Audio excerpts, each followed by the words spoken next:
আর স্বামী ছিলেন ইটালি প্রবাসী। আমার বিয়েটা হয় পারিবারিকভাবে। বিয়ের আগে থেকে স্বামী প্রবাসে থাকতো। 3 মাসে ছুটিতে এসে তার পরিবারের পছন্দে আমাকে বিয়ে করে। পরে মনে হতো আমার মতো সুখী আর কেউ নাই। শ্বশুর শাশুড়ি ভাসুর ননদ সবাই অনেক ভালো ছিল। সুখের সময়গুলো খুব দ্রুত চলে গেল। মাস পর আবার প্রবাসে চলে গেল। বিয়ের পরে সবাই বলেছিল একটা বাচ্চা নেওয়ার জন্য, কিন্তু স্বামী বলল এখন না, আমি কিছুদিন পরে এসে তোমাকে নিয়ে যাব। তারপর তার আসার অপেক্ষায় থাকলাম। ফোনে প্রতিনিয়ত কথা হতো। এইভাবে দিনগুলা কাটতেছিল। আস্তে আস্তে স্বামী কেমন জানি হয়ে গেল। আমাকে দিনে একবার ফোন দিত, তারপর 2-3 দিন কোনো খোঁজ থাকতো না, ফোনও বন্ধ থাকতো। দিন পরে এসে বলতো কাজে অনেক ব্যস্ত ছিলাম, তার জন্য ফোন বন্ধ রাখছি। আমার কেমন জানি সন্দেহ হতো, কি এমন কাজ করে যে ফোন বন্ধ রাখতে হয়। একদিন ওর বন্ধুর সাথে আমি কথা বলি, ওনাকে বলি আপনার বন্ধু কোথায় যায়, কি জানেন উনি এমন কি কাজ করে যে মোবাইল বন্ধ রাখে। আমার স্বামীর বন্ধু প্রথমে কিছু বলতে চায় না। আমি বারবার অনুরোধ করার পর এমন একটা কথা বলে আমার মাথায় আকাশ ভেঙে পড়ে। ভাবি কিভাবে যে বলবো। তখন আমি বলি এত কথা না বলে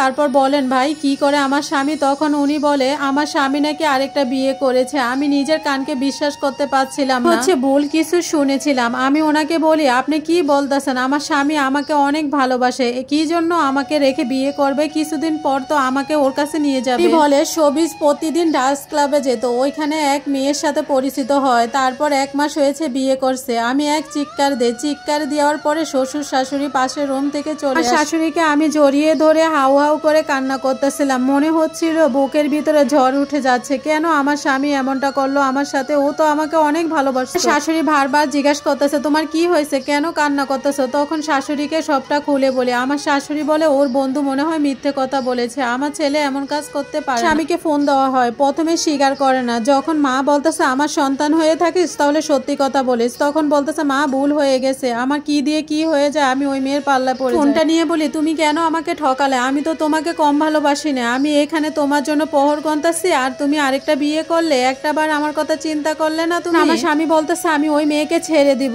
তুমি আমাকে ক্ষমা করে দাও। এইভাবে চলতে থাকে। আমার বাবার বাড়ির লোকজন পাড়া প্রতিবেশী সবাই জেনে যায় আমার স্বামী আরেকটা বিয়ে করেছে। কাউকে মুখ দেখাতে পারতাম না, মনে হতো মরে যায়। আমার শাশুড়ি সবসময় একটা কথা বলতো যেটাই হোক না কেন কখনো মরার কথা মুখে আনবে। ফোন দিলেও কথা বলতে ইচ্ছে করতো না, সে আমার সাথে প্রতারণা করছে। এভাবে কেটে যায় 1টা বছর। হঠাৎ শুনি আমার স্বামী নাকি অনেক অসুস্থ, সে দেশে আসতে চাচ্ছে। আমার শ্বশুরকে বললো তোমরা সবাই ক্ষমা করে দাও, আমি ওই মেয়েকে ছেড়ে দিছি, আমি ইটালিতে থাকতে চাই না। আমার বাবা মাও আমাকে বোঝালো জামাইকে ক্ষমা করে এবার কর। দেশে আসলো। দেশে আসার পরে দেখার মতো তার ছিল না। আমি তার এই অবস্থা দেখে আর ঠিক থাকতে পারি না। হাজার হলে তো সে আসার 15 দিন পরে আমার স্বামীর অবস্থা অনেক বেশি খারাপ হয়ে যায়। এরপর ডাক্তার দেখানো হয়। সম্পূর্ণ পরীক্ষার পর ধরা পড়ে আমার স্বামী এইসে আক্রান্ত। এই কথা শুনে পায়ের নিচে মাটি সরে যায়। আমাকেও টেস্ট করায়, কিন্তু আমার নেগেটিভ আসে। আমার স্বামীকে বাড়িতে নিয়ে আসা পরে কাউকে বলি না আমার স্বামী কি হয়েছে। রাত্রে আমার স্বামীকে একটা কথাই বলি, সুখ খুঁজতে গেছিলে না, সুখের বদলে মৃত্যু নিয়ে আসলে। আমার স্বামী যাকে বিয়ে করছে থেকে মূলত হয়েছিল